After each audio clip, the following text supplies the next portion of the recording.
தென் திருப்பதி பிரசன்னா வெங்கடேஸ்வர பெருமாள் கோவில் மகா கும்பாபிஷேக விழா. அமைச்சர் தாமு அன்பரசன் பங்கேற்பு.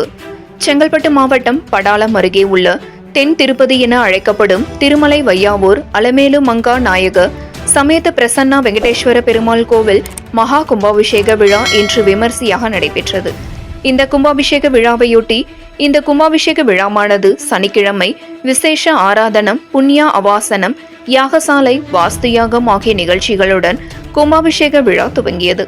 இதனைத் தொடர்ந்து இன்று காலை விஸ்வரூபம், சுப்ரவாதம், மூர்த்தியாக்கம், 4ஆம் காலை பூஜை, மகா பூர்ணாகுதி, யாத்ராதானம், கும்பம் புறப்பாடு உள்ளிட்ட நிகழ்ச்சிகள் நடைபெற்றதை தொடர்ந்து அனைத்து விமானங்கள் மற்றும் ராஜகோபுரத்தில் உள்ள கலசங்களுக்கு பட்டாச்சாரியார்கள் புனித நீர் ஊற்றி மகா கும்பாபிஷேக விழா நடைபெற்றது.